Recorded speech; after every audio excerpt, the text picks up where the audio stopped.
You know what I'm making the film about? No. About anti-Semitism. Anti-Semitism, what does that mean? It means when people hate the Jewish people. No way, man. The Jewish people control the world. Yeah? Of course.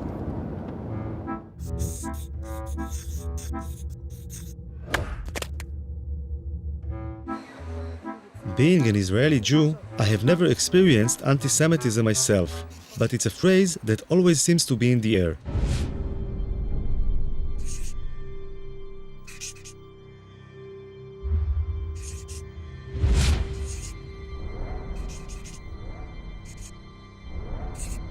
Three words seem to appear over and over again: Holocaust, Nazi, anti-Semitism. Living in a country that was founded to give the Jewish people a safe place to live in, I found this really disturbing. So I decided I wanted to learn more about the subject. Ladies and gentlemen, This is Abe Foxman, the head and face of the Anti-Defamation League. I have been lucky to have survived by miracle the Shoah. Very nice, very good. The ADL is the biggest organization in the world fighting anti-Semitism, with a budget of over $70 million a year. Abe Foxman has become the symbol of the fight against anti-Semitism in the world today. I thought he might be able to open some doors for me. So I asked him to help me out with my film. Abe Foxman was very welcoming. I think he liked the idea of an Israeli filmmaker taking an interest in anti-Semitism, and he agreed to give me unprecedented access to his organization, which has its headquarters in Manhattan. He's doing a film, which I still don't understand what it is, but we said yes, yes, and yes. You're on the record. Got it. Okay? I'll be good. Okay? He's not going to hurt us. Great. On the other hand, he's a good journalist, okay? I'll take He care of wants him. to get, good stuff. Foxman introduced me to some of the senior staff at the headquarters. You can talk to him too. Would you say the ADL is like the biggest Jewish organization dealing with anti-Semitism? Oh, yes, yes. In the world. Yeah, there's no question about that. Yeah, certainly in the United States, but I would say in the world. We have all of our 27 offices all over the country with their ears to the railroad tracks. It starts with an insult, a denigrating statement, and at the very top, what you have is genocide. And in between is every bad thing that can happen to somebody. This is my grandmother. She's over 90 years old and she lives in Jerusalem. I decided to tell her about the film I am making. אני ישראלי, כן? אני אף פעם לא הרגשתי מה זה אנטישמיות. אז אני שואל מה זה בעצם, אני בא ומנסה להבין מה זה. נו, אז עכשיו אתה יודע מה זה? אני לומד. אתה לומד. זו הסבתא שלך יפהפייה, זו אני. Her family emigrated from Russia in the 19th century because of the strong Zionist ideology. The first Zionists came to Israel, or Palestine as it was then, because they thought it was the only solution to anti-Semitism. אנחנו ציונים נלהבים. אנחנו לא נחליף את המדינה ולא נחליף את העם בשום פנים ואופן. לכן כשמדברים על דברים כאלה, זה פוגע. זה מרגיז. איזה דברים? על יהודים, על אנטישמים, על הדברים כאלה. אבל הם אומרים שיש שם הרבה אנטישמים. איפה שמה? אז למה הם לא באים אם יש אנטישמים? אם יש אנטישמים, למה הם לא באים? עד שירגו אותם. מה? אז למה באמת הם לא באים? למה הם לא באים? הם אוהבים כסף, יהודי אוהב כסף. יהודי זה רמאי. יהודי זה רמאי. והוא עושה שם כסף, למה לא לבוא פה ולעבוד, אם הוא יכול לעשות שם כסף בלי לעבוד? למה לא? שם הם לא עובדים? הם לא עובדים, זה שאני אומרת. שם יש להם כסף בלי לעבוד, פה אם יעבדו, יצטרכו לעבוד. איך יש להם כסף בלי לעבוד? אה? איך יש להם כסף בלי לעבוד? איך עשו כסף? ריבית, מלווה בריבית, ובתי מרזח פה, ויין פה, וזה שם. זה הם יודעים, יהודי יודע את הפוילשטיק האלה. יהודי יודע את הפוילשטיק האלה. אני אומרת לך, אני היהודייה האמיתית. לא כסף מסנוור אותי, שום דבר לא. אבל את מדברת כמו האנטישמים שאומרים על היהודים שהם לא עובדים והם עושים... לא, אני לא מדברת. אני אומרת, הם רוצים להיות שם, שיפסר להם, עד שאולי יבוא מישהו, היטלר אחר ויהרוג אותם, יברחו. מה?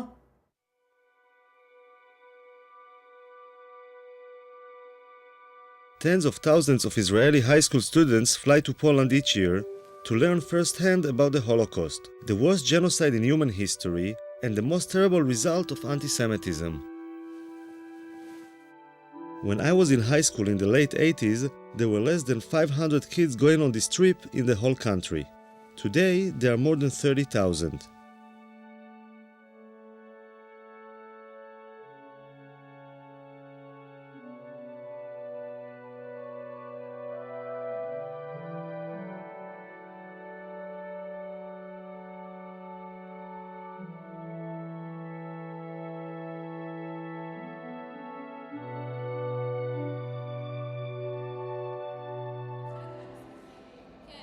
I decided to join them on their journey and their initial preparation, which takes place in Yad Vashem. יש כאלה תאים של השריפה, זה למעלה זה שמכניסים את הגופה והלמטה זה החומרי בעירה. יצא להם גז במקלחת, יצא גז ציקלון B. פה אנחנו רואים כבר את הגופות. אותה שהם יצאו, הוציאו להם את השני זהב מהשיניים. ורוב מי שעשה את זה היו יהודים ששמו אותם בתוך המשרפות, את הגופות. כל אחד יגיד מה החיבור האישי שלו למסע, למה הוא רוצה לנסוע לפולין. אני דור שלישי לניצולי שואה, ומהרגע הראשון שסבתא שלי סיפרה לי על סיפורים על השואה, ראיתי את המבט שלה, מבט שלא נסלח ולא נשכח. וראיתי מה היא מרגישה, אבל לא הרגשתי את זה גם. זה בעיקרון מה שאני רוצה להרגיש במסע, את התחושת של לא לסלוח ולא לשכוח. The kids are going through a longer preparation for the trip to Poland. The school counselor is in charge of their mental preparation. ותנסו באמת להבין את הקשר בין אז להיום. זאת אומרת, האנטישמיות זה דבר שלא נגמר. בעקבות השואה קמה מדינת ישראל, אבל האנטישמיות זה משהו שיש עד היום, וכל הזמן תקראו עיתונים, יש מקרים אנטישמיים לכל רחבי אירופה ובארצות נוספות. כך שאתם כיהודים, כדור העתיד, ככאלה שעובדים להתגייס לצבא, צריכים לפגוש גם את הצד הזה שלנו. מלבד זה יוצא איתכם גם מאבטחים, יוצאים איתכם מאבטחים. המאבטחים לא יאפשרו לכם ליצור שום קשר עם האוכלוסייה המקומית. תפגשו שם אנשים שלא אוהבים אותנו. תראו, לא אוהבים אותנו, תחשבו שאתם, סלי. גם היום, אני אומרת לכם שוב, גם היום לא אוהבים אותנו שם. זה כאילו האיכות שלנו, שאתה יודע שאף אחד לא סובל אותך, אבל אתה גאה בזה. כאילו מגדלים אותנו מגיל קטן על זה שאנחנו נדע שיש לנו שונאים. לא יודעת, על כל מיני דברים כאלה. ובעצם כשהילד יודע שיש לו שונאים, כאילו מה שקרה בשואה לדורות הקודמים שלו, אז זה גורם לך איזה סוג של כעס לצד השני, כאב, כעס, אפילו שנאה. כולנו יודעים ששונאים יהודים. זה משהו שגם גדלנו איתו כזה, תמיד כזה השנאה והאנטישמיות. תמיד אני לא זוכרת שפעם לא הייתה אנטישמיות. זה יחזק בי את הישראלית שבי, את הציונית שבי ואת היהודייה שבי. אין ספק. Yediot Achronot is the most popular and influential newspaper in Israel. I'm curious about the people behind the reports of anti-Semitism I read on a daily basis. אני יודע, זה מגוחך שאני אומר את זה, אבל כולם בעייתיים. צרפת היא אנטישמית, גרמניה היא אנטישמית, המדינות בדרום אמריקה הן אנטישמיות. אני לא רוצה לדבר על המדינות המוסלמיות, זה לא מדברים בכלל. הם למעשה כולם. ליטא נשארה אנטישמית, כל המדינות הבלטיות, אבל גם המדינות במערב, אנגליה היא אנטישמית. ללונדון יש ראש עיר אנטישמי מוצהר. זאת אומרת, הם כולם אנטישמים, רק כאמור, יש שקטים יותר ויש בוטים יותר. ולמה אני בכלל צריך להיות אובייקטיבי? הם היו אובייקטיביים? כלפינו לא, הם גם לא היו אובייקטיביים. מה זאת אומרת הסיפור הזה? אבל בתור עיתונאי זה... אין דבר כזה בתור עיתונאי. בוודאי שלא, לא במקרה כזה. בוודאי שלא במקרה הזה. מה קרה? מה המספר? 172,345. זה מספר שאתה לא תשכח. אני הולך איתו כבר 65 שנים. אבא היה באושוויץ 1, אני הייתי באושוויץ 3, ואמא הייתה באושוויץ 2 בבירקנאו. Noach is over 80 years old and is making sure that the future generation of reporters will be just as committed as he is. ירידה זה פחות כותרת מעלייה? פחות. אז עלייה זה טוב. עלייה זה לא טוב, עלייה זה רע. עלייה זה טוב לעיתון. בדיוק.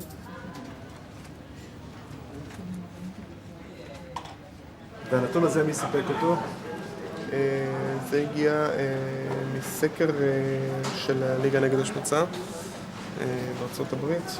בהחלט שווה לתת לזה מקום די נרחב בעיתון. The headline in the Israeli paper was quite worrying. I wanted to see how the Anti-Defamation League actually fights anti-Semitism. Where the hell is he?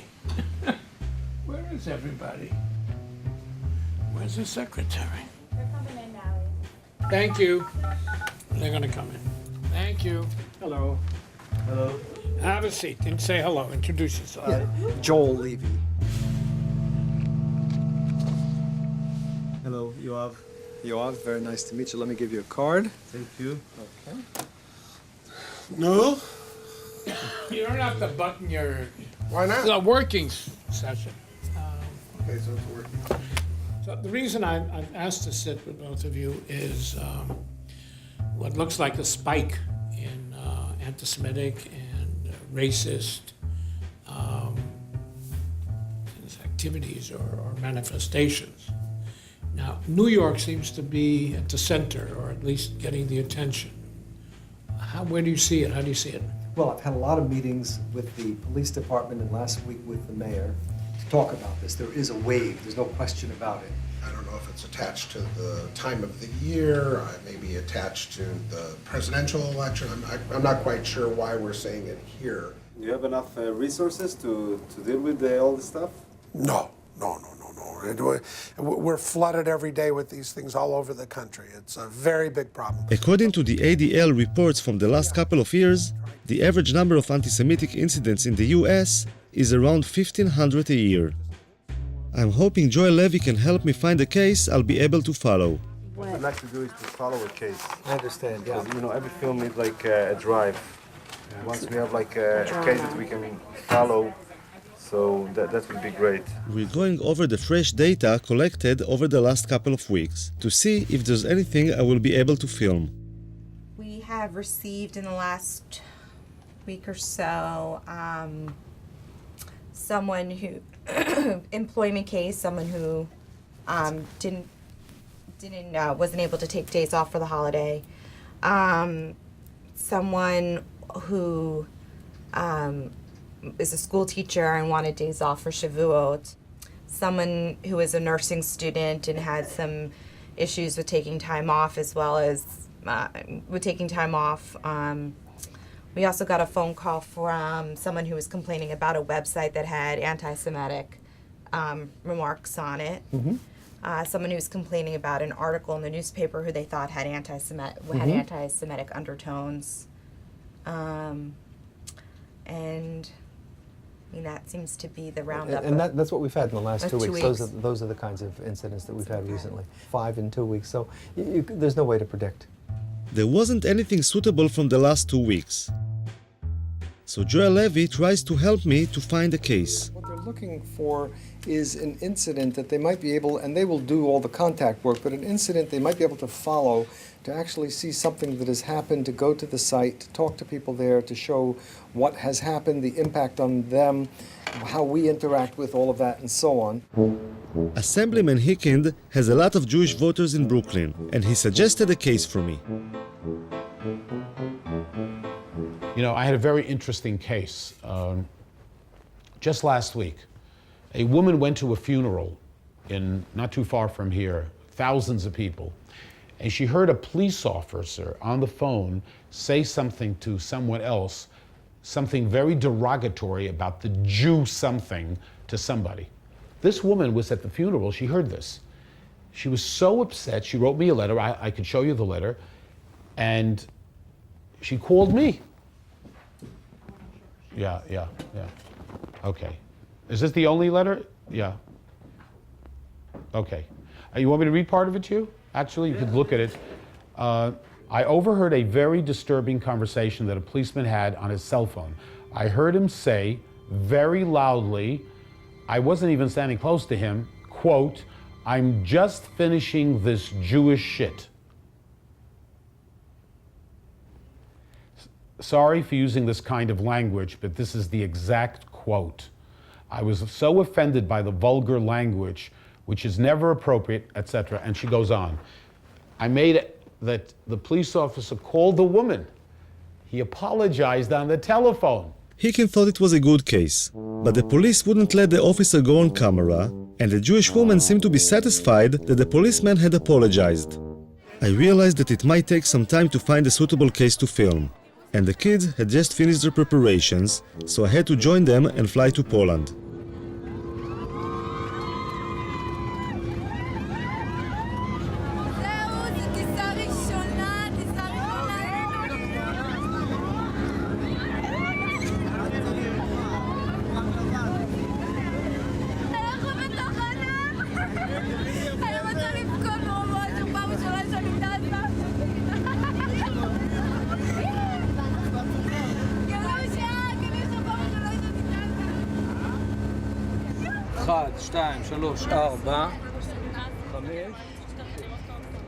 The man with the blanked out eyes is an Israeli Secret Service agent, whose identity we are not allowed to reveal. במידה ועכשיו קורה איזה מצב ששומעים איזשהו פיצוץ, לא משנה כרגע מה שאני מבקש דבר ראשון, כולם לשבת או לשכב אפילו במעברים כמה שיותר מהר, בסדר? Traveling around Poland today, it's hard to imagine what it must have looked like over 60 years ago. But the guides help the kids to visualize and feel how it was under the Nazi regime. יסמין, את תהיי מבחינתנו המודל של אמא של דנקה, את תיכנסי מתחת למדרגות שם ליד העצים ואנחנו נצלם אותך. הייתה ילדה בשם דנקה שהייתה גרה כאן, אוקיי? והגרמנים היו זורקים פה את היהודים מהחלון. היו זורקים אותם, ואתה יודע, היו מתחבאים. אז לפי מה שהבנתי, אמא שלה נתפסה, והיא ניצלה. מה היו עושים הגרמנים? היו זורקים אותם מהחלון פה, אתה רואה? תסתכל. היו זורקים אותם, ואת החפצים שלהם, והיו מחפשים אותם, כי היהודים היו מתחבאים מתחת לרצפות ובארונות. אני כאילו דנקה עכשיו.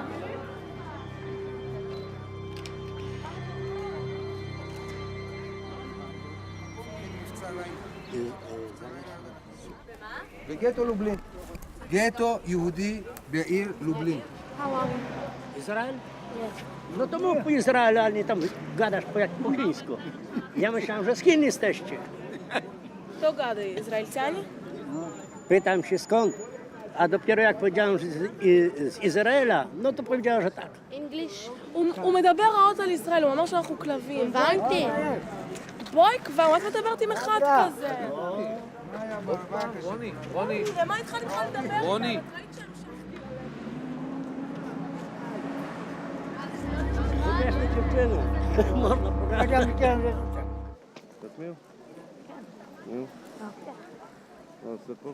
שומר עלינו מהאנטישמיות, כאילו שומר, שלא יבואו מתנגשים או כאילו יעשו לנו משהו בלי ש... את חושבת שזה יכול לקרות? כן, זה יכול. הרגע, היום בבוקר היינו 3 אנשים מבוגרים יחסית, שרק שמעו שאנחנו מישראל ודפקו לי פרצופים ואמרו שאנחנו קופים וחמורים ועוד שנייה כאילו היה מכות שם. הם לא אמרו שום דבר כזה. לא? לא? הם כן. לא?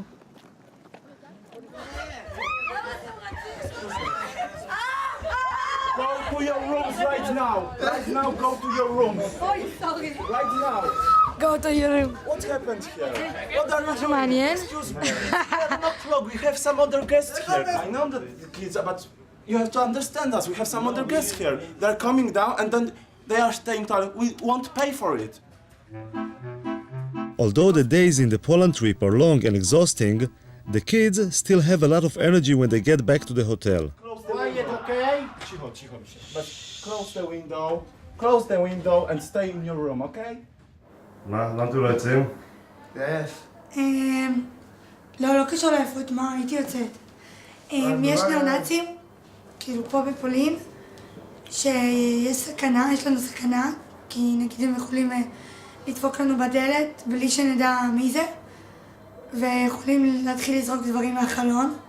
זה מה שנגיד הסבירו לנו בארוחת ערב, הביאו לנו תדרוך, שתכלס אנחנו לא במדינה אוהבת, אנחנו במדינה יחסית עוינת. נגיד אם יגלו איפה אנחנו, עשו לנו פה הפגנות בחוץ, או אבנים יזרקו עלינו, ונגיד לפני שבועיים נכנסו לי פה שיכורים כאילו ניאו-נאצים, התחילו לדפוק פה בדלתות וחיפשו יהודים. ככה כאילו הסבירו לנו אתמול בארוחת ערב. מי הסביר? השב"כ, תשמע, הוא דפוק, אנחנו אוכלים בסבבה, פתאום הוא בא, יש לי כמה דברים בשיא העדינות. אתה רואה כזה, אחד כזה, אשכנזי חמוד כזה, פתאום מתחיל לדבר איתך על ניאו-נאצים וזה, כולם היו בשוק, לא יכולים לסיים את האוכל. סך הכל בשביל הביטחון שלנו, אז כאילו, אסור לנו לצאת, ישר אחרי ארוחת ערב אנחנו צריכים להיכנס לחדרים. למה? כי הם אנטישמים. הם לא הכי אוהבים אותנו. בדיוק. ישר אנחנו נכנסים לשדה תעופה, זה קולט שם חיילים, הולכים כמו משטר הנאצי. חיילים הולכים לך כזה ישר כזה, יש להם כזה פרצוף כזה רע כזה. אלה שדפו לנו את הדרכונים שלנו, נראה כמו קציני SS.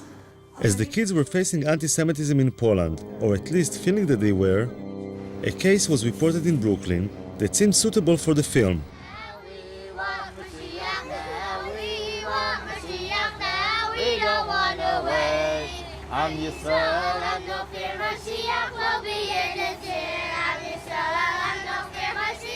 According to the report, a Lubavitcher yeshiva school bus, full of young children, had been pelted with stones as it was making its rounds dropping off children. One of the stones had crashed through a window where one of the children was sleeping and landed in the aisle between the seats. A second stone broke a window and barely missed 2 other children. 2 mothers witnessed the incident and gave descriptions of a group of black youths between the ages of 10 and 12. So were you scared? Were you scared? I was worried for the kids. I was worried for the kids more than for me. What, all of a sudden you heard like a big noise? How was it? Big noise in 2 windows. Look. So which, the back? In the middle, on the side. And the kids started to shout or what? No, they were quiet? They were sleeping. It's a 3-year-old, they're sleeping on the bus. Was going back from school. Crazy, huh?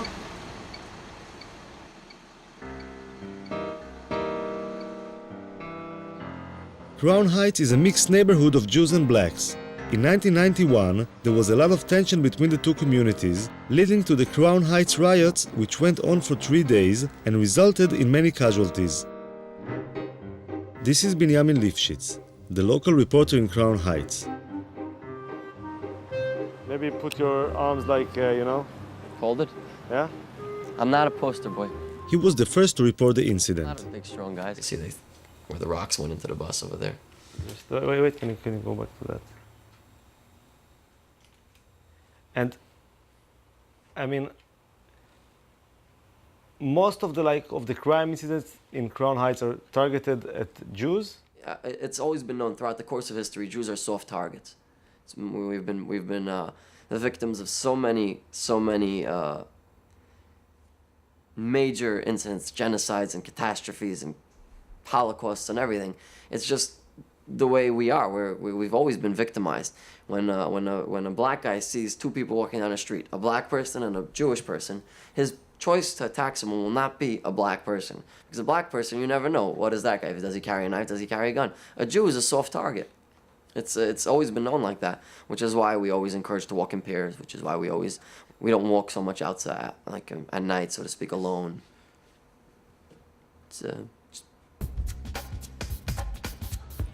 I thought I should speak with some of the blacks in the neighborhood to see what they feel about anti-Semitism.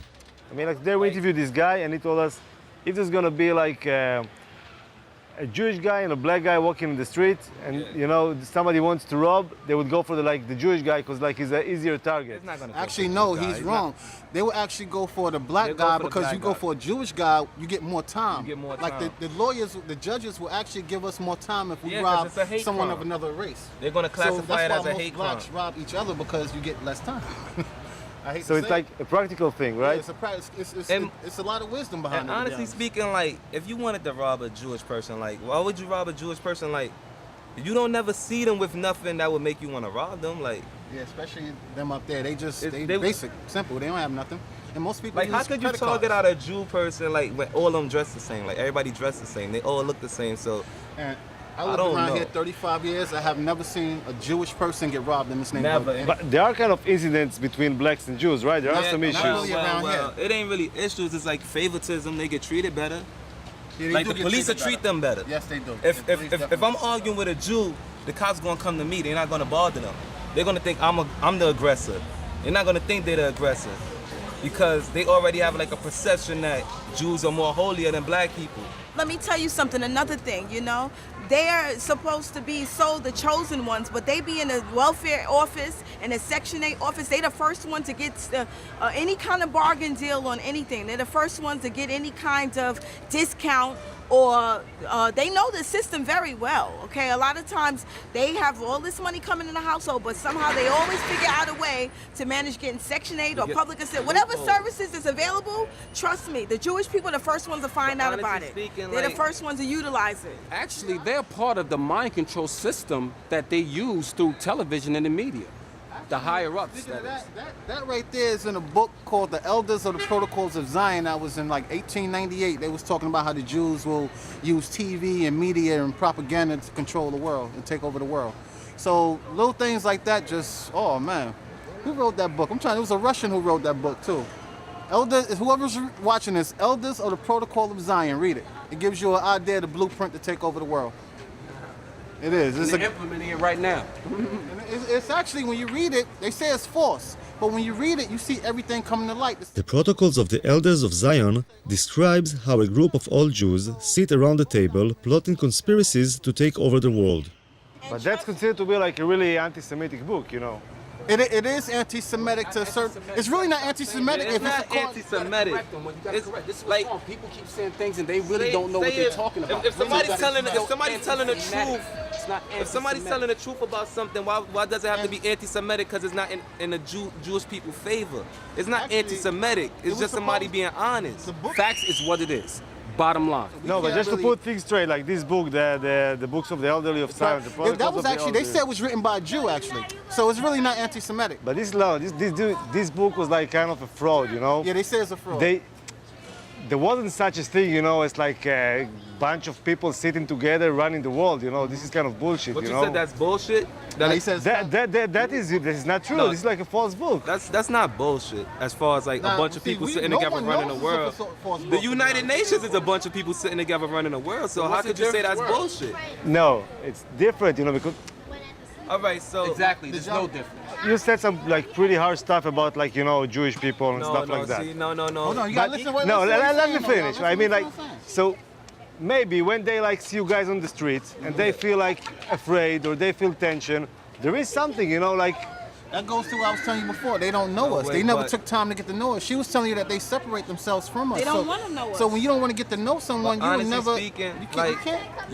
You're trying to manipulate the conversation. No, I'm just asking. No, because we told you we have no problem with them. Hold on. First of all, why wouldn't we be afraid of them also? There's a misunderstanding and there's a lack of communication. How do we know that we're safe amongst them? I mean, Talking with them made me realize that living in a mixed community can create a lot of tension that can be easily inflamed. I went to talk about the situation with Rabbi Hecht, one of the leaders of the Jewish community and Commissioner for Human Rights. Even the attack on the school bus, not every time when somebody calls somebody with a name that you're a Jewish so-and-so or you're a black so-and-so, does that mean that I am a racist in heart or an anti-Semite in heart, or that I'm doing it only because of anti-Semitism? If 5 crimes happen, 5 blacks against 5 Jews, it has to be anti-Semitism. Why?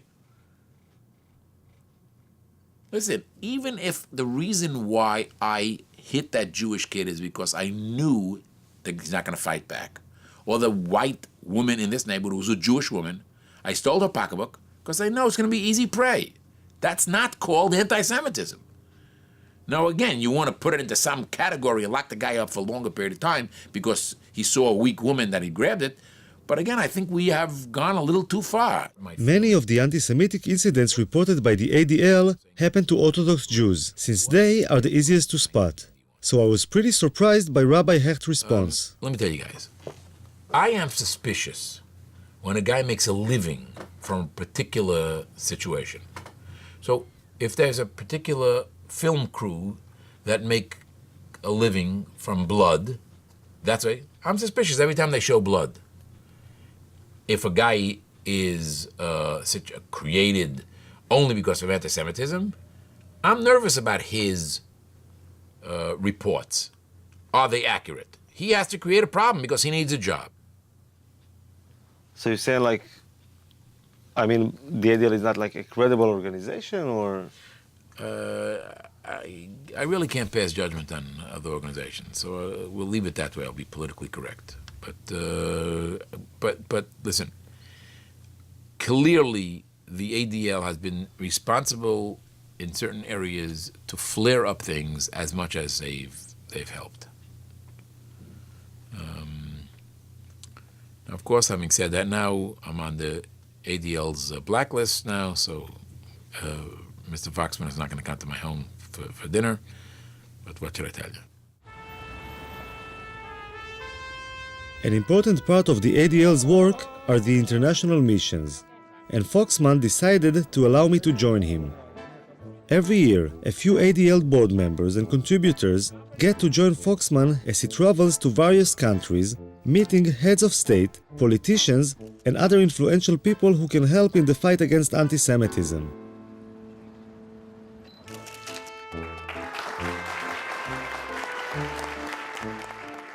It's like an organized tour, but apart from visiting museums and other tourist attractions, the chosen ADL members get to join Foxman in taking an active part in the struggle against anti-Semitism. You have to debate what is proportionate when someone attacks you. You are serious people, and you're here for serious business, and you're going to see the Holy Father, and everything the ADL does is serious business. The police escort along the way made me realize I was traveling with some pretty important people. I'm seeing the Pope tomorrow. Brody Friday. That's the name, yeah. Good job. I can tell you that was his. Beautiful. How gorgeous. I'm curious about how Mr. Foxman gets to meet all these important people. Why would all these ambassadors, politicians, and heads of state take the time to meet him? It's their perception of the power of the Jewish community, which is one of those sides of the anti-Semitism, which is it's a very thin line, you know. They believe we are more powerful than we are. I've always said Jews are not as powerful as the Jews think we are, nor as powerful as our enemies think we are. We're somewhere in between. But they do believe, to some extent, that we can make a difference in Washington, and we're not going to convince them otherwise. So how do you fight this sinister, conspiratorial view of Jews without using it? Look, when the United Nations comes to its General Assembly, we meet with 40 heads of state, foreign ministers. Why? I think I got it. It's like a poker game in which Foxman bluffs the other side into thinking that Jews have more influence and power in Washington than they really have. The downside is that the idea of Jews being so powerful can result in envy, even hate. Foxman has a very close relationship with the Israeli government. All right. Oh, yeah. A couple of times. Israel relies on Foxman when it comes to issues of anti-Semitism. And being the Jewish state, anti-Semitism is always on the agenda.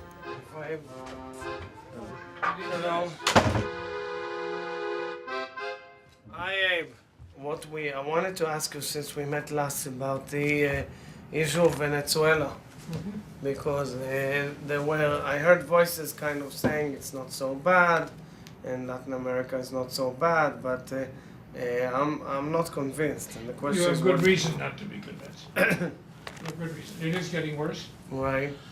And little by little, as long as oil money works. I'm told that by our experts, it's the only, except for Iran, it's the only government-propagated anti-Semitism today around the world. It's a Formally, right. This is First quite scary. within the country and then outside. So are you pressing in any way? We've talked to Jesse Jackson, who has a relationship, but it's not for camera, but there are other plans. We'll talk about it in a minute. So we have a very beautiful view from here. The first example of what Foxman is talking about was a meeting with a special advisor to the Ukrainian President Yushchenko. The Ukrainian government would like to distance itself from the embrace of the Russians and strengthen its ties with the West, most especially the United States. They believe that the Jews can become their allies in the US Congress. We come to celebrate your democracy, but we also come with mixed feelings. The history of the Jewish people in this country is primarily one of tragedy. We would like to see a more active, a more aggressive approach to dealing with issues of anti-Semitism. It took a long... Foxman is concerned about the Ukrainian government's comparison of the famine in the Ukraine before World War II with the Holocaust. The one thing that you need to be sensitive about is not to link it with the Holocaust. Be careful that it not be played as your genocide, our genocide, because that will be counterproductive on all sides. We, of course, respect Holocaust, and I understood your message, and we try to be very, very diplomatic. Here it is. I was impressed by the way Foxman handled the meeting, but it also raised some questions for me.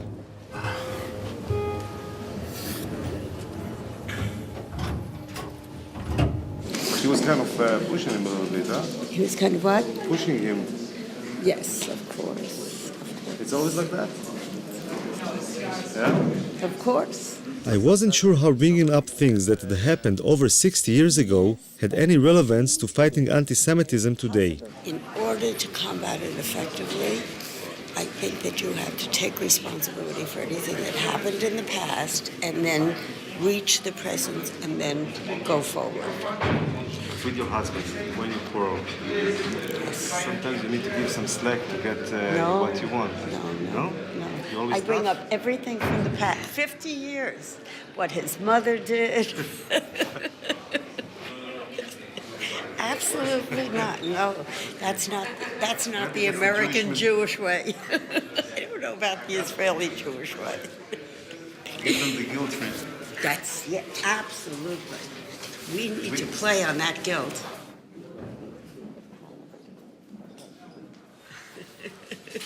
I asked when you're having a quarrel, whether she give you some slack sometimes to, to make up, but she said no. I'm always wrong and she's always right. But wait a minute, do I ever forget anything in the past? Never. Suzanne will tell me 20 years ago what I did wrong. If we have an argument now, but 20 years you did this. I said, but Suzanne, it was 20 years ago. Wait a minute, but do you know why? Because he has not stood up and taken responsibility for that behavior. The guilt trip she's giving you, does it help? No. So maybe the guilt trip we're giving them is not the right solution. Maybe we should like give them some slack and say, okay, let's be friends. Not forget the past, but kind of be a little bit more, liberal. Moderate. Yeah. You The know guilt- something, I happen to The agree. guilt of the father should not be visited on the guilt on the sons. And it's true, of course it's true. I agree with you. It's true, you have to. You cannot let it go down, but you can't keep playing on it as heavily as some people do. It's got to be moderate. But the ADL is like one of the people who plays quite heavily. No, we're moderate. No, ADL plays heavily. There is not a speech. I'm feeling. There is not a speech. You're going to show me, though. No, be careful. I'm not talking to him. I'm not talking to him. What is he? What are you, doing, Assad or something? Shut that up. We're allowed to say whatever we want. Shut that up.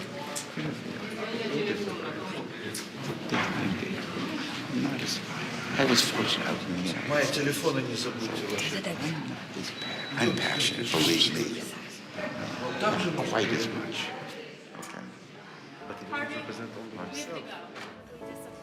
I could understand Abe's sensitivity to the Holocaust being a survivor, and was moved by the support he received from the ADL mission members. But the film I wanted to make is about anti-Semitism today, and I decided to explore on my own an incident I had read about in the papers. In Moscow, a man with a knife had entered the synagogue and had started stabbing people. The incident was recorded on the security cameras. Потому что он был спрятан у него за рукавом. Я увидел нож, кинулся выхватить нож. Он увернулся от меня, ударил мне в шею. Раздались истерические, неестественные крики, как будто убивает человека. Мы все бросили молитву и выбежали в дом.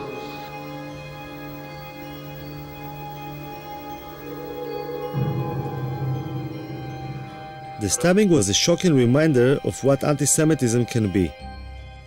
I thought I should speak with the members of the synagogue to see how they felt about their own safety. В Израиле мы все время слышим, что есть очень сильный антисемитизм. Где? Здесь? Неправда. Что Неправда. неправда? Этого Что неправда? нету. Ну нету. Ну нету, понимаете? Нет его. Потом, понимаете, почему говорят в многие Израиле? евреи сами виноваты. Вот представляете, вот он работает на заводе. И он плохо работает. И его не двигают по службе, не продвигают, карьеры нет. Он говорит, это потому что я еврей. Я говорю, ну я же тоже еврей, а я главный технолог завода. Как же тебя-то, нафиг, тебя антисемитизм, а ко мне нет? А почему в Израиле говорят, что здесь очень сильный антисемитизм? Ну что-то надо говорить. Ну что-то надо говорить, как-то себе надо оправдывать. И все свои неудачи в жизни человек это объясняет. Вот я был еврей, вот меня притесняли, вот мне не давали дорогу. Ну хорошо, ты приехал в Израиль. Там тебя никто не притесняет. Что ж ты здесь не продвинулся? I didn't understand. How come these religious Jews, who go to the synagogue every day and are such easy targets for anti-Semites, don't seem so concerned about their personal safety? I decided to ask the local rabbi in Kiev about it. The truth is that for some reason secular Jews are more worried about anti-Semitism than religious Jews, if you noticed. It's not that way. It's just that on their agenda of being Jewish, anti-Semitism is not part of being Jewish for an Orthodox Jew. Part of being Jewish is not fighting anti-Semitism. Part of being Jewish is practicing Judaism. There's no mitzvah in the Torah when you practice Judaism to fight anti-Semitism. At the same time, fighting anti-Semitism is something that's important for the Jewish people, for Jewish communities throughout the world. And very often, people that are not practicing, like you say, that's where they find their thing. So they'll, express their Jewish identity in a way that they'll be fighting anti-Semitism and thereby helping the community, in its fight for anti-Semitism. The rabbi said that it is actually an issue of identity. I wanted to know if Suzanne and Harvey Prince would agree with this theory. Yeah, I mean, you can't film this because, I do think that the ADL helps to reinforce our Jewish identity because we're not Orthodox and we don't have a religious Jewish life. The ADL provides a forum to be Jewish. I mean, it certainly is 99.9% Jewish, and it gives us an opportunity to explore being Jewish, to look at Jewish issues, and it does reinforce our Jewish identity.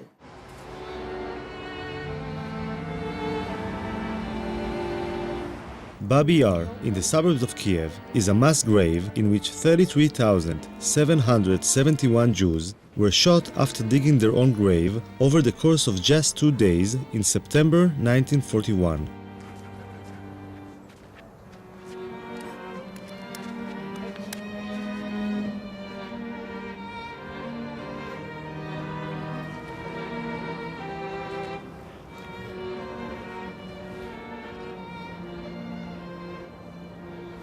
I think the worst thing for me, standing here, is that it could happen today. Oh, God. I agree.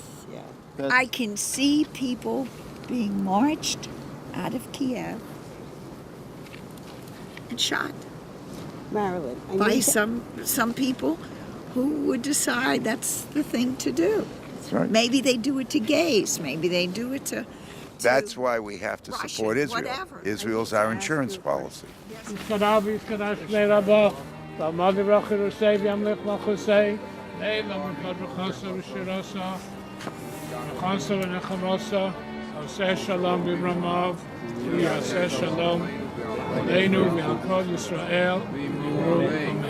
If it was a question of the continuing existence of Israel, would you move to Israel? Yes, to help? in a minute.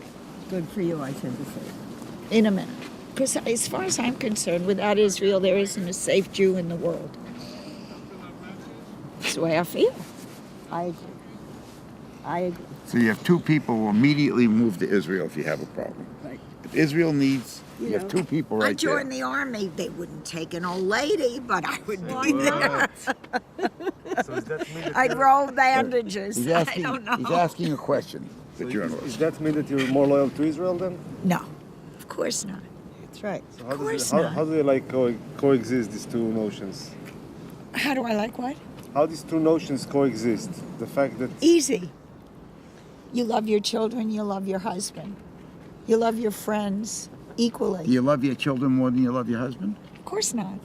Sometimes. But you might die for your children before know, you would die for your husband. It's like the question then. You if might. you were in a life Israel is the road, husband or the kids? I'm sorry? Israel is the husband or the kids? The kids. The kids. The kids. Yeah, the kids. The Israel's not a love for child Israel is anymore. love for a child. There's a love for a child that different than a love for a husband. There's nothing like really a love for a child. it's a much more protective. Right. No, it's a much more. Okay.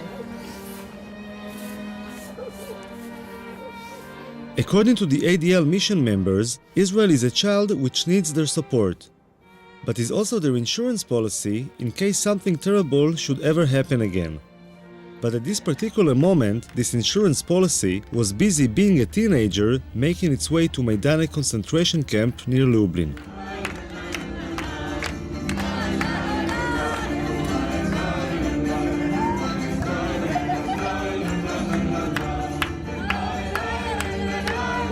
אני מדבר, תראי עיניים אליי, אני רוצה לראות את הרצינות דרך העיניים שלכם.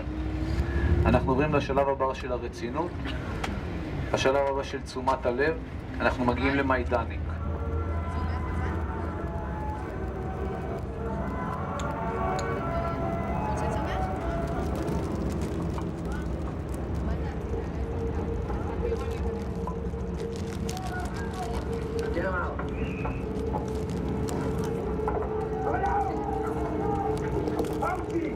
המסע האמיתי מתחיל עכשיו, מה? עכשיו הולכים לראות את כל הדברים המוחשים. עד עכשיו רק ראינו כאילו, אתה יודע, בית כנסת ודברים כאלה. עכשיו הולכים לראות ממש איך השמידו אותם, את המשרפות, הכל. יהיה קשה. והייתה שם מפקדת של הפלד, שקראו לה בריג'יט הצמאת אדם. בריג'יט הצמאת אדם הייתה הולכת, רוכבת על גבי סוס, באזור המקסים הזה של לובלין, עם שוט ברזל שמחובר אליו כל מיני ברזלים כאילו, כמו שאתם רואים לפעמים בסרטים של המלחמות. ופשוט עוברת על גבי אסירים ומכה אותם. סתם ככה? סתם ככה. אוקיי? בריז'יט, עצמיית אדם, שהייתה מפקדת זה.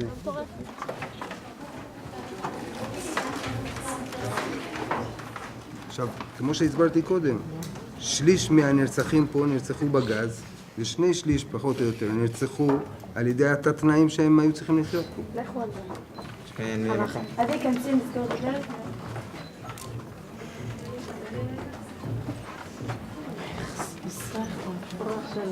כפתלים.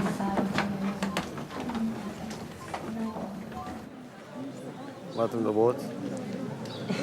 מאוכזבות. לעצמנו. למה? סתם, קצת קשה להקל. כאילו, אנחנו מסתכלים על זה, אני אישית מסתכלת על זה ואני לא... קשה לי להבין איפה אנחנו נמצאים, עדיין. זאת אומרת, רואים, אבל לא מפנימים. הוא מאכזב, אתה חושב כאילו, מה, אתה פה עושה את הטעות, אתה אין לך רגישות או משהו. אתה מרגיש כאילו אתה מזלזל בדבר, וזה ממש לא ככה. This was my first time in Majdanek as well, and I could relate to the way the kids felt. The horrors were almost impossible to digest. But the kids just couldn't accept the fact that they wouldn't become emotional after all the preparation they'd been through. אני חושבת שאם מוצאים מדריך למסע כזה, אז הוא אמור לדעת, לרגש ולדעת מה היה כאן. אני חושבת לא יודעת, אני לא מספיק בזה. אני לא מספיק ממצאת את עצמי במסע. את לא צריכה, אבל את לא. אני רק ההתחלה, אוקיי. קחי את הזמן שלך, את לא צריכה להרגיש רע עם עצמך שאת לא מצטמרת כל הזמן. אני מרגישה רע עם עצמי שאני מרגיש שאני לא ממצא את עצמי. לא, אבל אז אני אומר עוד פעם, את חובה עכשיו הרבה דברים, תני לעצמך את הזמן, זה מה שאני מבקש, לא יותר מזה.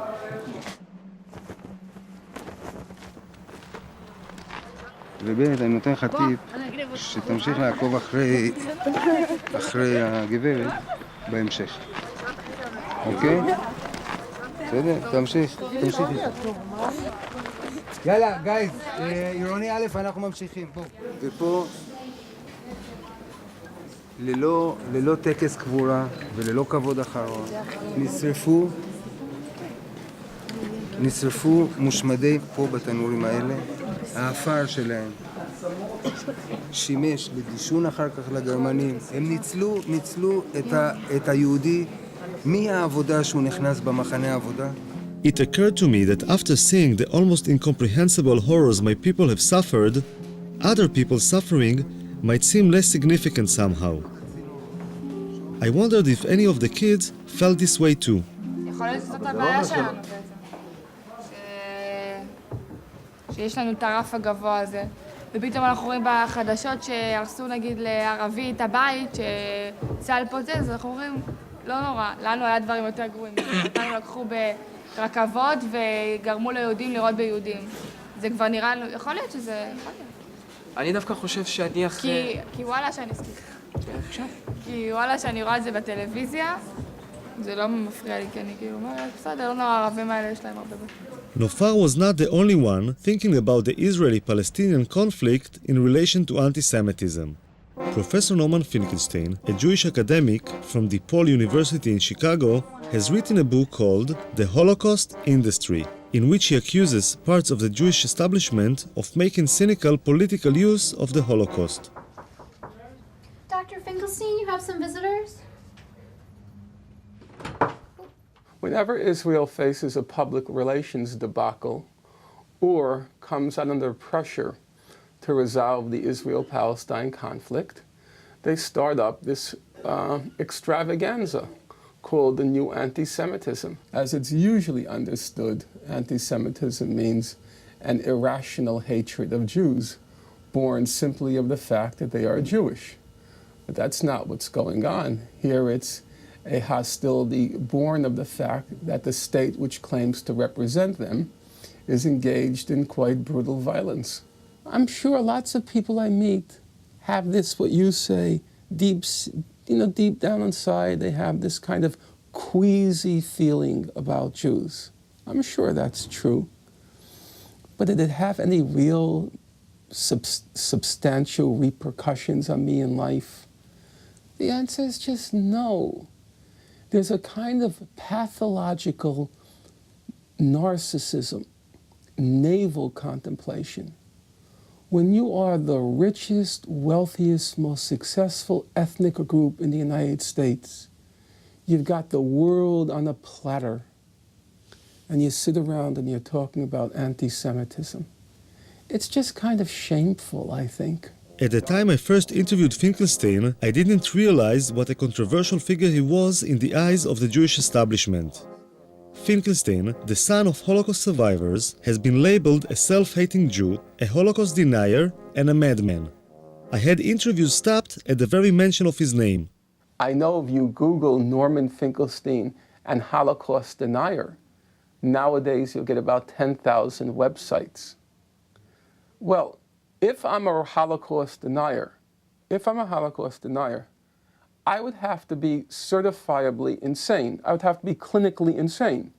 Because given who my parents were, for me to be denying the Nazi Holocaust, I'd have to be clinically insane. So you have to judge for yourself. You may disagree with me, but is it your impression that I'm clinically insane? Now, if you think I'm not, then you have to wonder, why are those 10,000 websites saying that? Recently, there's this talk about the new anti-Semitism, which is very related to Israel.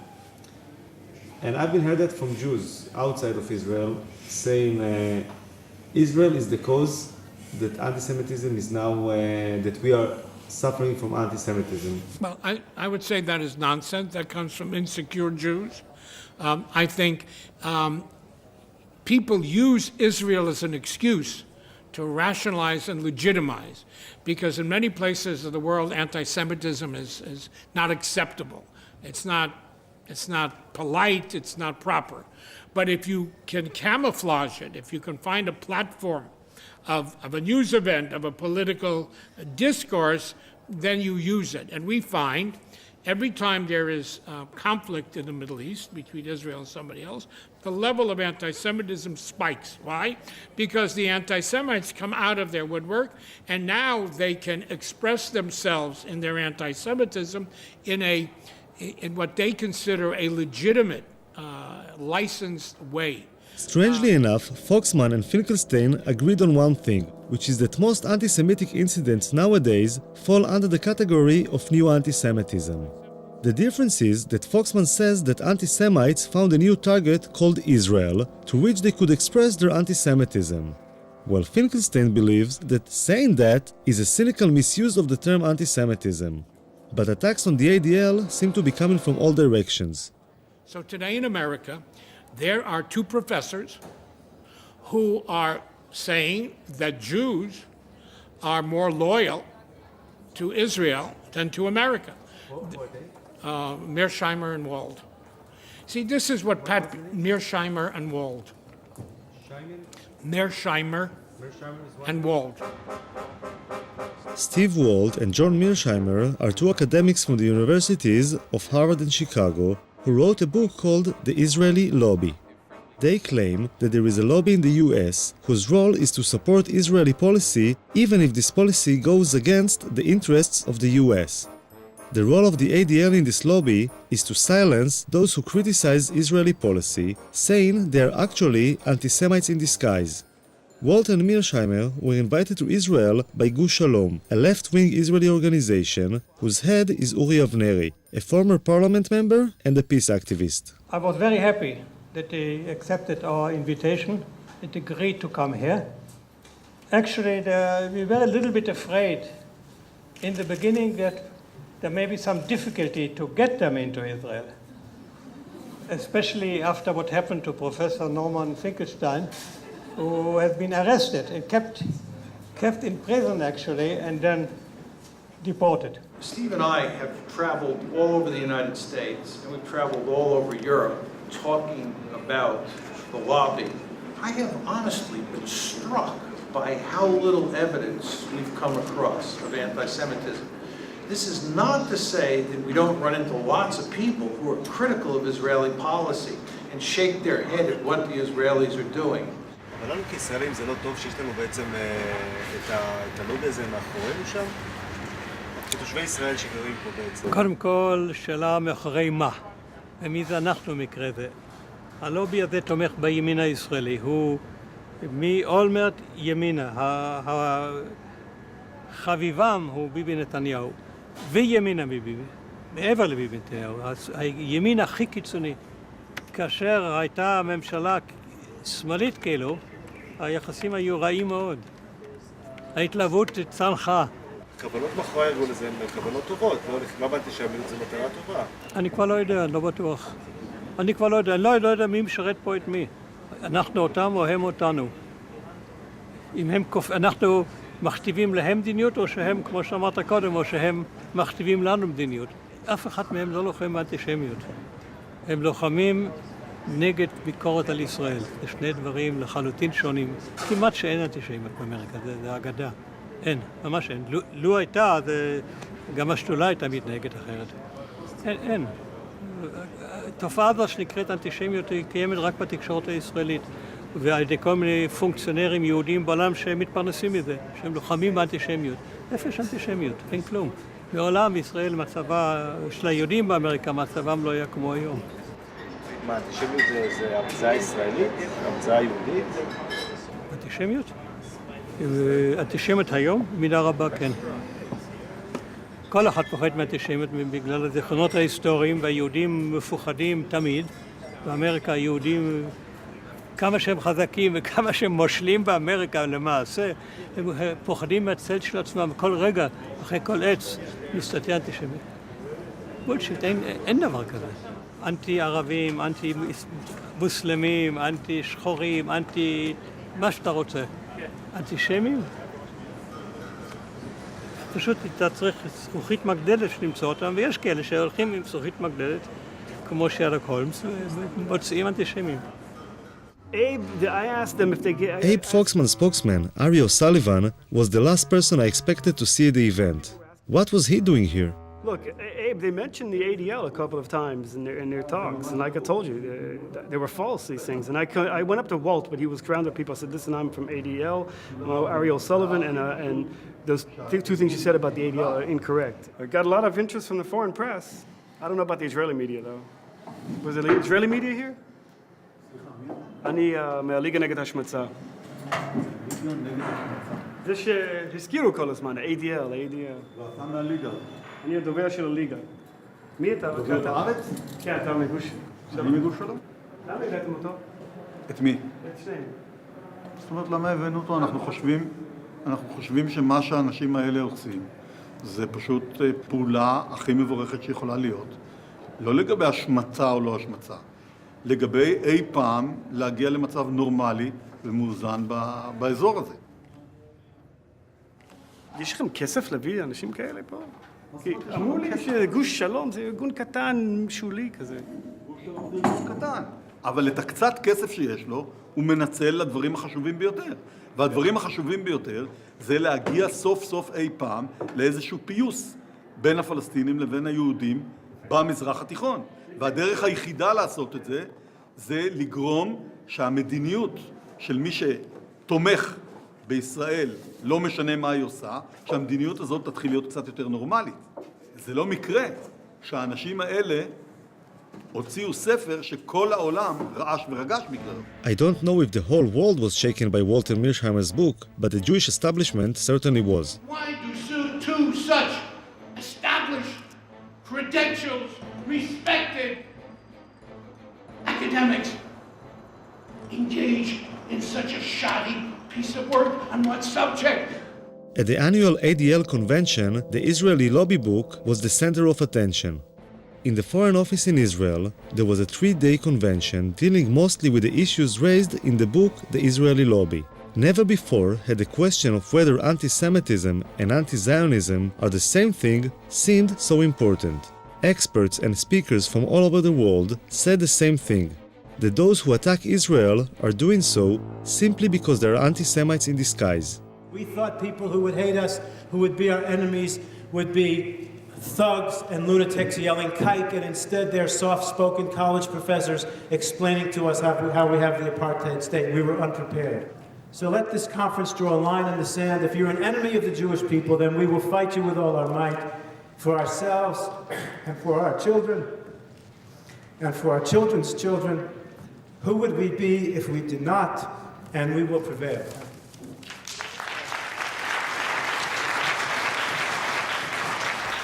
After 3 days, something happened which was more or less the equivalent of a bomb being thrown into the room. If you came down from space, you would think, having looked at this conference, that there was absolutely no problem in the West Bank or in Gaza. One element of the reason why so many people around the world are angry with Israel is because of the continuing settlement and occupation of Palestinian land, and because Israel, which has state power, has not done enough to end the occupation. One of the reasons. Such an occupation cannot be sustained without racism, without violence, and without humiliation against the people who are occupied. Thank you. I don't get it. I just don't get it unless you were ironic.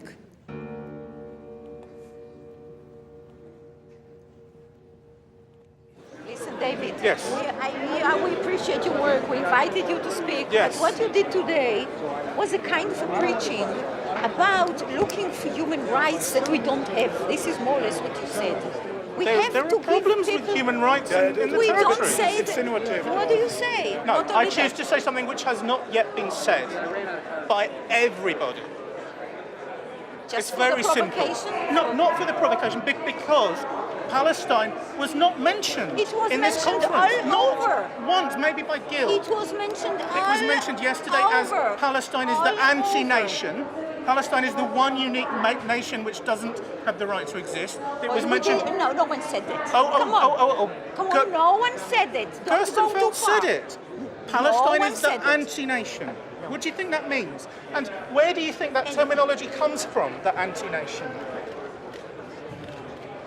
What you were saying is that anti-Semitism and anti-Zionism are two different things. They are two different things. No, sometimes they are the same thing. And it's kind of ironic, really, that I was seen by some people as a sort of wild-eyed radical, because where I come from, I'm denounced as a right-wing, neocon, Israeli-supporting, anti-Palestinian racist.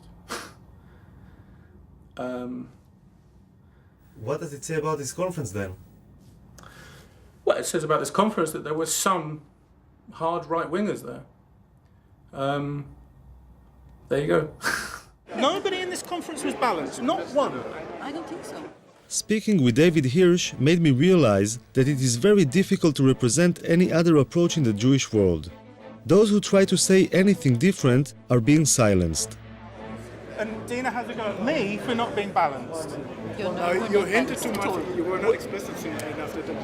Should have more time maybe. Hirsch was right. The occupation as a possible reason for justified criticism was not mentioned. Many Jewish people see anti-Semitism as a force of nature. It has always been there and will always be there. It will just take on different shapes and forms. I find this difficult to accept. This is a conference about people around the world blaming Jews as the worst human rights violators on the planet.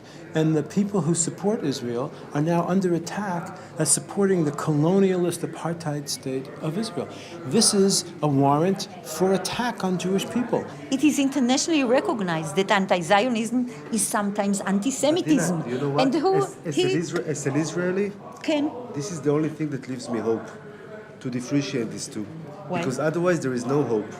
Otherwise, this is a doomed. But this is closing this your is eyes. A doomed, You're right. Fatalistic But approach, you're closing your which eyes. leaves us no hope at all. But you see what he's doing. He's doing exactly he has the problem of the left. And here's the problem. Here's the problem. This analysis. This is just like the wife who's beaten by her husband, who goes to the psychiatrist and she says, "It must be something I did, because if it's not something I did, then it's hopeless. Then he's a madman." Well, you need to find something you did to cause the hatred against you. But guess what? It's nothing that you did, and it's too bad. You are in chaos, and the world is dangerous. And Islamism, funded by the Saudis, is teaching gazillions of people around the world that you are evil before you came to Israel. So this is your problem. You're exactly right, and you don't want that to be true. Maybe they're right. Maybe I'm just naive. Maybe all those people who criticize Israel really are anti-Semites in disguise. I'm heading to Chicago to speak with John Mearsheimer, co-author of the Israeli Lobby. I hope to have the courage to ask him if he is really an anti-Semite in disguise.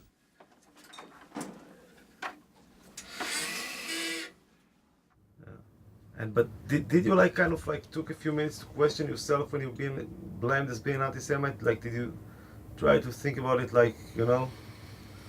between yourself and yourself, I don't know if you have this expression, within yourself, did you take some moment to think maybe some of it was influenced by something which is, could be interpreted as anti-Semitism? No, because I'm not anti-Semitic, and I never had any doubt that I wasn't anti-Semitic, and I just didn't see any need to do this. My arguments are not in any way, shape, or form hostile to Jews or hostile to the state of Israel. And in fact, Steve Walt and I go to great lengths in the books to make in the book and in the article to make the case that we think the lobby's policies are not in Israel's interest or in America's interest. And we believe that the policies that we're pushing and the arguments that we're making are better for Israel and better for the United States. Now, one can disagree with that, but those arguments that we're making are not anti-Semitic, and we're not anti-Semites. Of course, it's almost impossible to prove that you're not an anti-Semite, which is one reason that this charge is so effective. I mean, how does one say, I'm not anti-Semitic, and convince people who say you are? My best friend is Right, that's what you end up saying, that my best friends are Jews. And some of my best friends are Jews, and of course this is not a very convincing argument. In fact, it's an argument that's almost guaranteed to lose. There's no question that anti-Semitism has been a poisonous and potent phenomenon over time. And there's no question that someone like Abe Foxman, who grew up as an infant and a young boy in Europe during the Holocaust, is going to be affected by that history of anti-Semitism. He's saying that eventually it's bad for Israel as well, not only for the United States, but this policy eventually will be bad for Israel as well. But that's not their goddamn business. Who the hell asked them to decide what's good for you? You know, who are they? Who are they who come to a judgment what will provide safety and security for you? Keep in your mind. That's not their business. Look, I have an obsession in this place with one thing, which we need to find a way. The latest battle Abe Foxman had taken upon himself against the anti-Semitic Polish dolls made me realize that his devotion to Israel is only part of the overall picture. Traditional Jew, I would say even stereotypic Jew, holding a bag of money and a zloty. It's a good luck charm to buy people if they go into a new house or business, because the Jews are so good with money. It is disgusting. It is disgusting. And now, in the economic crisis, you want to know how serious Jews and money is? Jews are money. Is that what you want? But somebody's good with money. It's not a bad thing, You know what? We're in Auschwitz. Those are the things that paved the stones to lead to Auschwitz. Because if Jews have money and you can get rid of the Jews, you can get their money. What kind of a good thing is that? Foxman is like a very sensitive radar for Jewish issues. The memory of the Holocaust is always in the background, like a warning sign of what can happen if things are not dealt with at the right time. I want to ask you a question. Look over here. Do you see a Holocaust coming? It's crazy. There's so much hunger, so much starvation in the world. So many people are suffering. And you want me to get excited about some idiot painting a swastika somewhere? Finkelstein lost his job at the university because of what he claims was pressure from the Israeli lobby. Then he was denied entry to Israel because he was, as the authorities described, a security hazard, which being Jewish himself is probably unprecedented. Finkelstein reminds me of the biblical prophets of doom, who were always being pelted with stones for saying things nobody wanted to hear. One of the major kind of claims I hear from people like the ADL or other Jewish people is that how come always people picking up on Israel? How come there are so much injustice in other parts of the world and nobody speaks about? What is the reason for that? I think people listen. I opened the radio. I hear nonstop about Sudan. I hear nonstop about Tibet. I hear nonstop about Darfur. I hear a lot. The only place I hear excuses made for is Israel. That's the place where I hear excuses. And we do have to remember, it is the oldest occupation in the world. I mean, 40 years really is enough. It's older than you. It's older than you, the occupation. Doesn't that kind of stun you? The irony is that the Nazi Holocaust has now become the main ideological weapon for launching wars of aggression. Every time you want to launch a war of aggression, drag in the Nazi Holocaust. It's the suffering then used as another pretext or excuse to humiliate, degrade, and torture the Palestinians. That's the problem. The suffering comes as a package. It then comes, here is the suffering, now we blow up your house. Here is the suffering, now we take your land. Here is the suffering, now we drop artillery shell or shoot artillery shells at your villages. It's a package deal with Israel and its American supporters. It's not just suffering, it's suffering which is then wrapped in a club. And the club is then used to break the skulls of the Palestinians. That's the problem. It's not being used to educate people. It's not being used to enlighten people. It's not being used to make people more moral. It can be. But it's not. I mean, it's not. That's the whole point. Of course it can be, but it isn't. It's the best thing that will ever happen to Israel if they get rid of these American Jews who are warmongers from Martha's Vineyard. And they're warmongers from the Hamptons. And they're warmongers from Beverly Hills. And they're warmongers from Miami. It's been a disaster for Israel. It's the best thing if they can ever get rid of this American Jewry. It's a curse. For Finkelstein, Foxman is the main enemy. You see? That's why you're not going to get people's attention, for things like that. Some people laugh. You're comparing Foxman to Hitler, that's kind of... It's an insult to Hitler. Hitler at least didn't do it for money. Finkelstein took his own trauma as the son of Holocaust survivors to the opposite extreme. When I asked him if he had any sympathy for the Israeli victims as well as for the Palestinians, he compared Israeli casualties to the German casualties in World War II. You're funny. I have to tell you, you're funny. You come from a society in which everyone calls everyone a Nazi, right?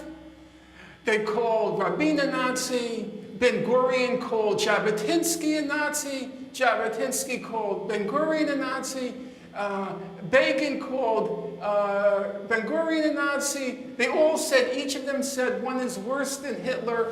That's the whole language of your society. It's also the language I grew up with.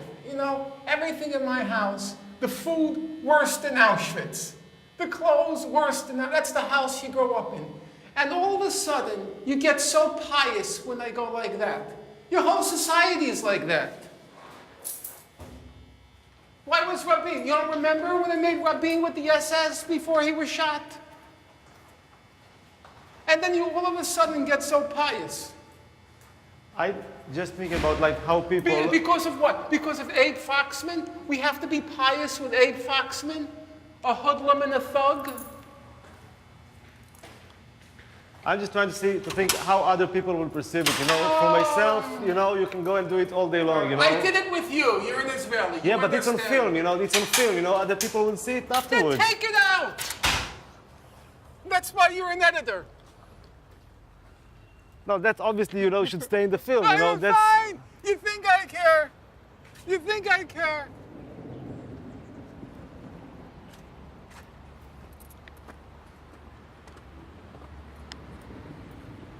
So you like the neighborhood? Very much. Look at the breeze. The last time I was with Foxman was in Auschwitz. The Israeli army sends its officers on a Poland trip similar to the one the kids are going through. This year, for the first time ever, an ADL mission became an integral part of the Israeli Defense Force mission. Marching next to Foxman is the Deputy Chief of Staff, the second in command of the Israeli army. On Foxman's left is the Israeli ambassador to Poland.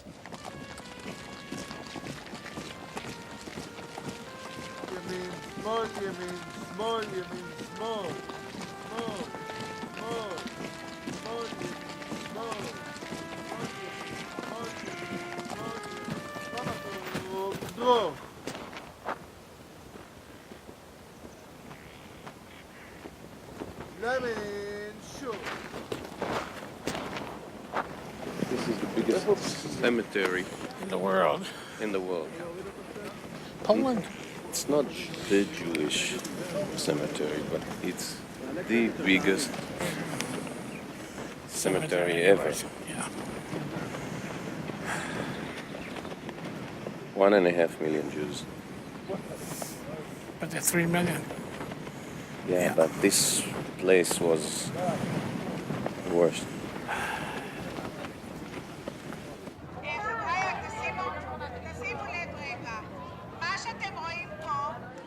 אנחנו חיים בתחושה שמוות מלווה אותנו כל הזמן.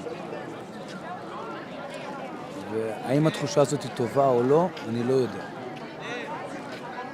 כלומר, כל הזמן עוטפת מעלינו, ופה אתה רואה את זה בעוד שהפכו את זה לתעשייה. תעשיית המוות. הגרמנים התחילו עם זה, ואנחנו היום מנציחים את התעשייה הזאת. האם...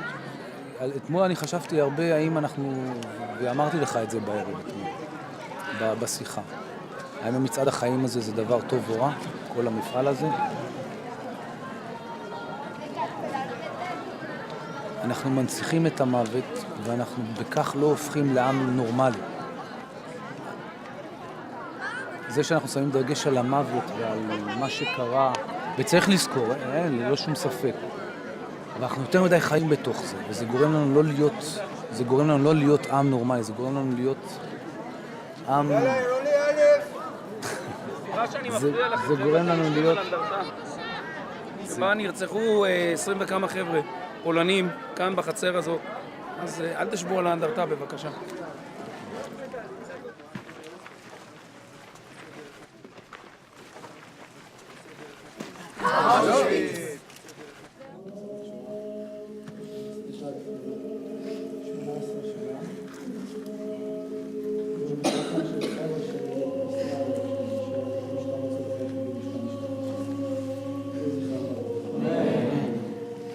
סניה גירשפונט, שאין את שנת הירצחה,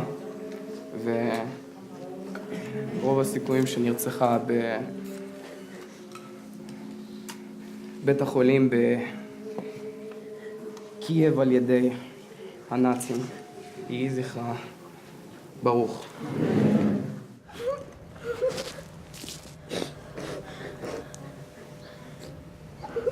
היו הרבה מזוודות, שעל כל מזוודה היה רשום שם. היו בגדים של תינוקות, כפפות, חולצות, מכנסיים. היה הרבה זוגות נעליים של ילדים ושל מבוגרים. היה הרבה סטילים, גל חץ לנעליים, מברשות שיניים, כל רכוש קיומי כאילו בסיסי.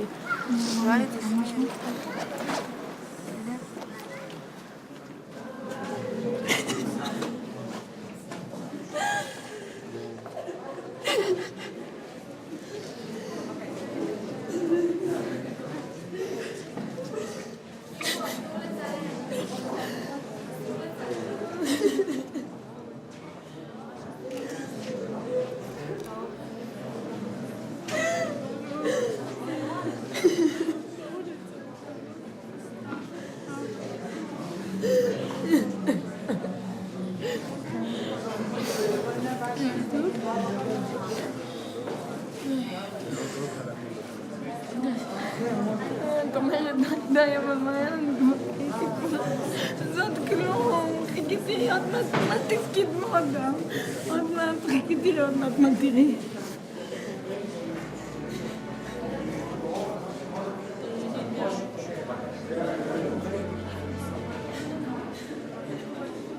זה עכשיו זה שרוצחים אותך בגלל הנאום שלי, זהו, עשר בגלל הנאום שלי, שאתה לא עשיתי כלום. שאתה לא עשיתי כלום.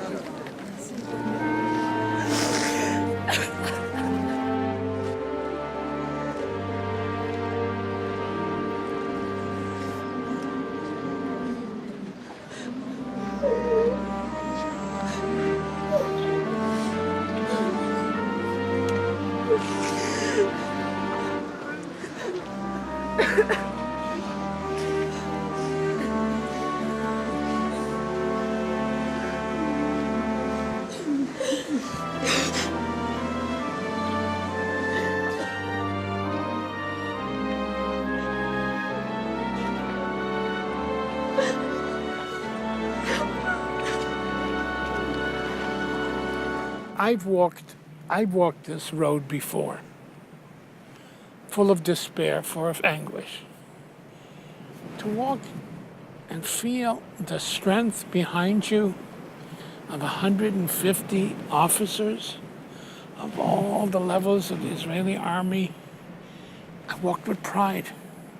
I walked with hope. I hope with strength.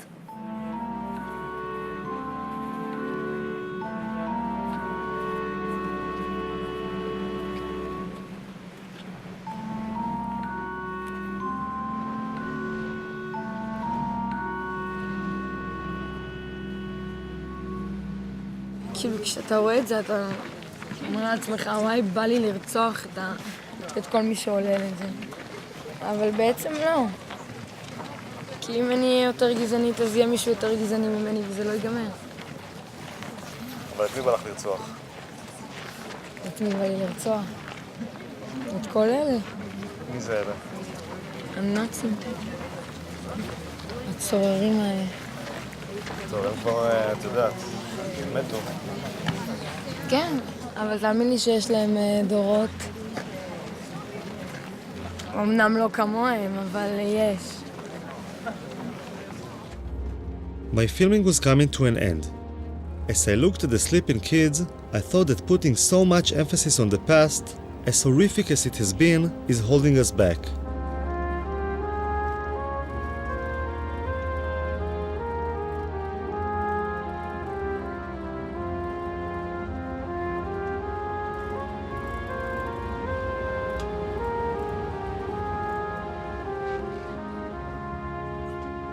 Maybe it's about time to live in the present and look to the future.